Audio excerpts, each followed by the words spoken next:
Signify that sorrow and joy are one. We cannot deny the grief that death brings. We must let it spill from our hearts. We must let sorrow have its time because our joy has had its time. It is because we know, love, and delighted in Bill that we feel such a sorrow for his death. Our joy came first. Because of the joy we feel such a sorrow now. There will be a new day when once again our joy in Bill's life will be greater than our sorrow in his absence. And Jessica, now it's Anise.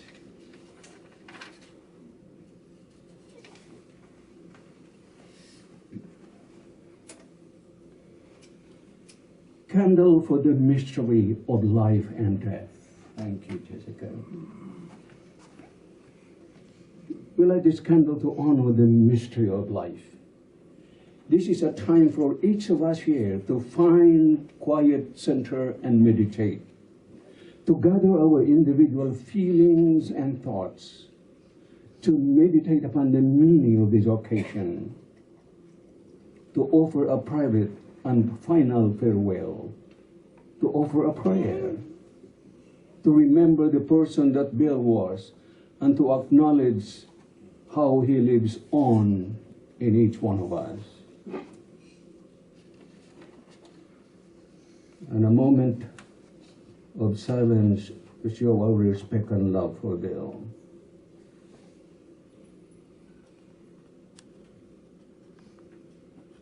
Now I'm going to open the floor. A time for you, if you wish, to come forward and light a candle, one of those tea candles. After lighting your candle, I would like you to offer a personal remembrance. Just very briefly, 1, 2, 3, 4 lines, a tribute, an anecdote, a little story, something that has meaning for you in terms of having known and befriended and loved Bill. So this will be a time when any one of you, if you wish to do that, you light the tea candle and then you share a beautiful memory with Bill.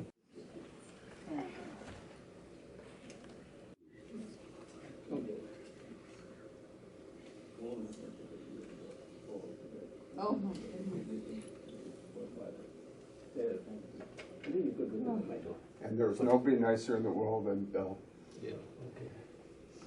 Thank you, thank you. Thank you.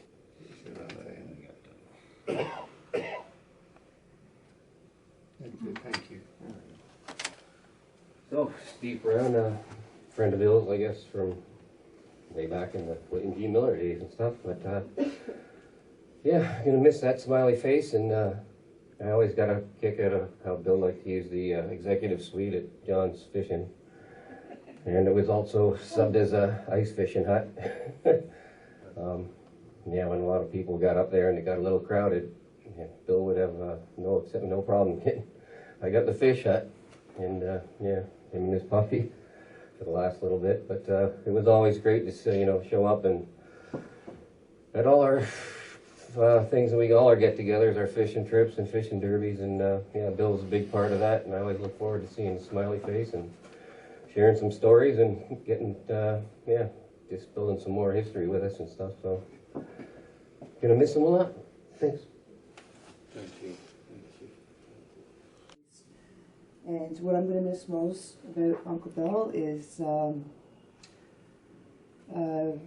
most fondest memories of him is when we were kids up at the cottage, out in the boat fishing with him all day.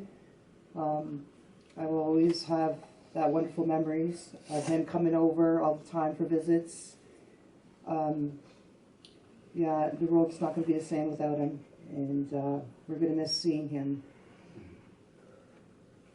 Thank you. Name's John. Sorry. It's been very difficult for me. He's one of my best friends. Did pretty much everything together for a lot of years. It's gonna be pretty hard to do more adventures without him. We got a ice fishing weekend next weekend. I'm hoping it works out too, and it's definitely gonna be very hard. And we'll have a good party for him. Catch some fish. Just enjoy ourselves again. It's gonna be tough though without Billy. It's all right. Thank you.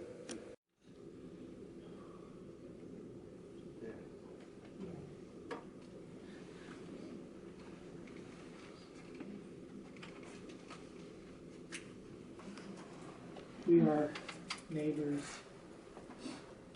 of the Scott family for 48 years. And Myrtle and Bill were wonderful to us over the years. Young Billy, as we call him, is not, I guess not so young, but he'll always be Billy to us. He never would go by without stopping for 5 minutes or more to let us know how things were going and what he was up to. My fondest memory is when we had our first grandchild, Jake. He was about 2 years old, and he always wanted to go over to see Billy's big blue truck. He just loved that big blue truck. And Billy would pick him up and put him inside the truck, and just made his day. And that's what I wanted to share with you. Thank you. Thank you.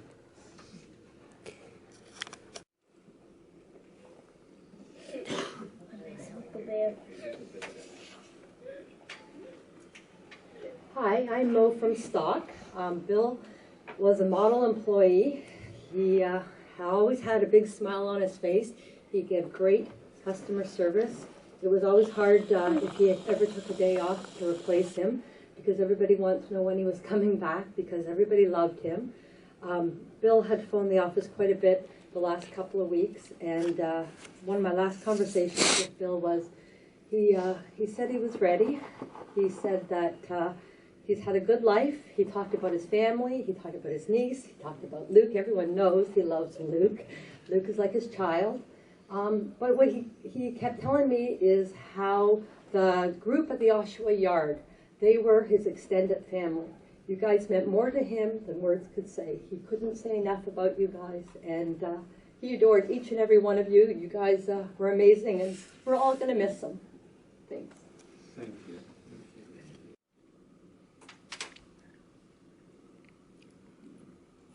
I'm Sue, Bill's baby sister. Billy, as I like to call him when I was younger. He loved his family so much. He was the caretaker. His nephews and nieces, and Luke was his world, and he will be missed by all of us. Thank you, Sue. Oh, yeah. You have lighted a one. Oh, I did. So, as most people here who know me, I never only have a few words to say. It's true. Thanks, Jay. I love the fact that Bill filled the house. I love that. I think he would be to the moon. So thank you all for coming out. Okay, it's going to be hard to go through this. Okay. I never thought I'd be here today talking about my brother Bill. Throughout the past month and a half, I kept asking myself if I was dreaming. Why is this happening to Bill? Why is he getting the short end of the stick? He was a pretty simple guy, good-natured, and had a heart of gold. He was supposed to go to a family vacation with my sister Linda and her family. He was supposed to go ice fishing with his buddies. He was supposed to be taking his buddy Luke for walks in the park. He was looking ahead to retirement and thinking about what he was going to do with his time. Growing up with Bill and the Scott family was of a competitive nature amongst us younger kids. It always seems like we were fighting all the time, as the ultimate goal was to get our parents' attention. I actually thought Bill won most times. Even though he's only 2 years older than me, he always seems to have the edge in the attention department. Why else did he get better Christmas gifts? Why was he always allowed to stay out after dark when I had to be in when the street lights came on? Why did he get to go to work with Dad and learn the family business? Apparently being a girl had its downfalls. Bill, in my eyes, could do no wrong, no matter how much Sue and I stirred up trouble. I guess that was it. Bill played cool in those moments when Sue and I were turning on each other. We sought his favoritism, whereas he displayed coolness and maturity. Bill's favorite things to do was to putt around Mom's garden, spending time at the cottage, fishing, tinkering on cars, going to car shows, talking about cars, and collecting anything Hot Wheels and any other type of collectible. He started his fascination in collecting at a young age, so you can imagine the size of his collection. He enjoyed it immensely, and he always said it was his way of saving for retirement. When at the cottage, he always talked of what he wanted to do. Put the dock in, fixing the trailer, building a shed, going fishing. So I did say, talk about what he was going to do. And talked about it, and talked about it. Did I say he talked about it? If you knew Bill, he always liked to talk about something. Bill had different jobs throughout his life, but the ones he enjoyed the most was working with Dad in the heating air conditioning business and driving a bus for stock. I'm glad to see some of his co-workers are here today, as you were Bill's extended family, and he enjoyed working with you and driving the kids to school. He made some good friends at Stock and was grateful for your friendship. 2 Christmases ago, Bill received a Christmas hamper from his co-workers at Stock, and as you probably know, he was overwhelmed and taken aback that you cared so much for him and his well-being. Even at the hospital, the outpouring of support was really appreciated by Bill and his sisters.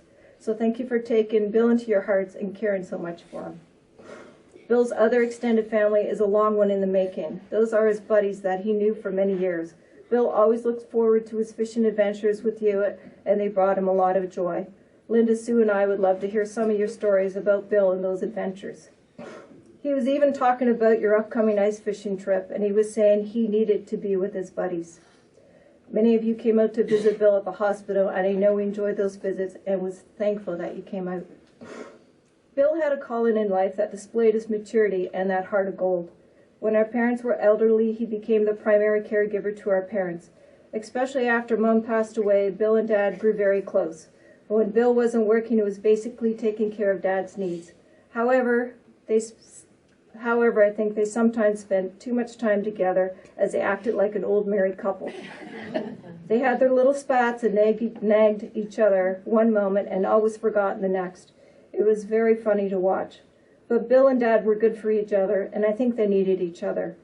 When Dad passed, I thought Bill seemed a little lost, and I'm grateful for Linda and her family for having Bill involved in their lives. I think his time spent with Linda and her family filled his heart with joy when he was in need of it. I'm also grateful for Sue for giving Bill and Dad their dog Luke. Luke turned out to be the love of his life, and I hope Bill knows Luke is in good hands. Last year, Bill was called upon to be a caregiver again, and this time it was to look out for and provide emotional support for our brother John, who was taken too early in life. But again, I was glad Bill was there for John in his time of need. And as I read this to you today, I'm still asking myself, is this a dream? Where is Bill as I need him? When he was in the hospital, I thought he was still playing the role of a caregiver. He was always being strong for us. He never said he was in pain when he was. He never really complained when he had plenty to complain about. He never got upset in front of us when he was. At times, when he wanted to cry, he held back because he didn't want us to cry. Such a courageous and strong guy. He was so brave for us. We'll miss you, Bill, and I hope you're at peace, brother. And we love you very much. And may your line always be tight. Thank you. What a beautiful tribute, Trish. Thank you. We'll have more time to share stories during the refreshment time. I'm going to ask Rihanna to come. Oh, yes, big and late one. We are thankful for Bill's life. We are glad to have seen his face, to have been influenced by his personality and ways, to have loved him and to have been loved by him in return. Bill's actions, deeds, continue to influence those he touched. We are thankful that time, lessons, and memories heal the grief we feel at death. We are thankful for the comfort we give to one another. We are thankful that life continues, passing from one generation to another. And the last candle, Paul, our nephew.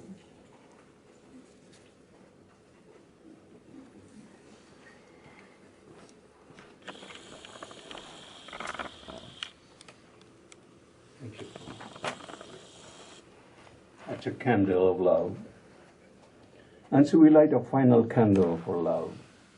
The love we have for life and its mysterious source, which many of us name God. The love that Bill had for us. The love we have for Bill. The love that has brought us here together. In the spirit of this love, we say our goodbye to Bill.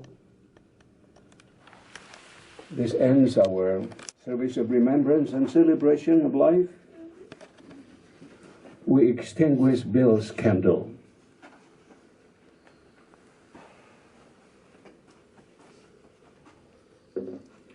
But as we do, we see that the candle of life, that big candle there,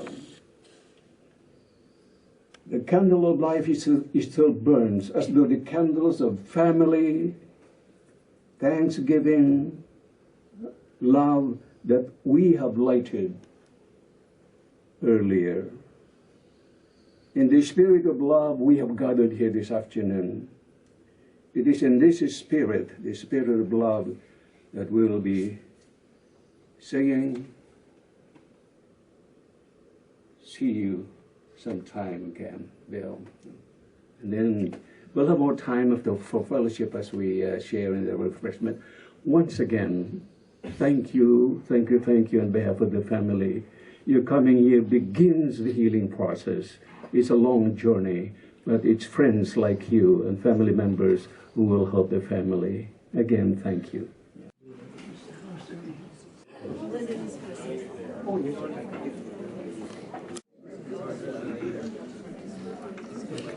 Hello, everyone. I'm Bill's big sister. My brother Bill. As older sister by 10 years, I have had many memories of baby Bill.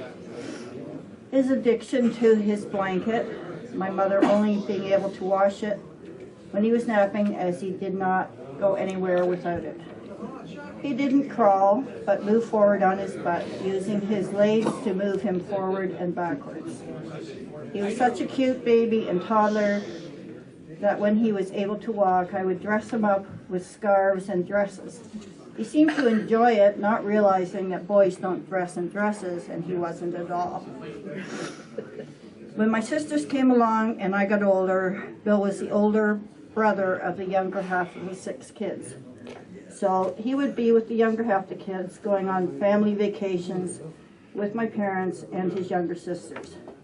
At this point, myself, John, and Steve, the older kids, were too old for family vacations and stayed at home and hung out with our friends, going to parties, hanging out at the bar. Bill eventually became old enough to hang out with us older kids, and we became close again as adults. This closeness would be lifelong, having a lot of the same friends and interests. All through my adult life, Bill was always there for me and my children, especially after the death of their father. He was their Uncle Bill, who they loved very much, and they always looked forward to him visiting us when we lived at the farm. Bill was one of the kindest, most gentle person I have ever met in my life, and I will miss my baby bro forever.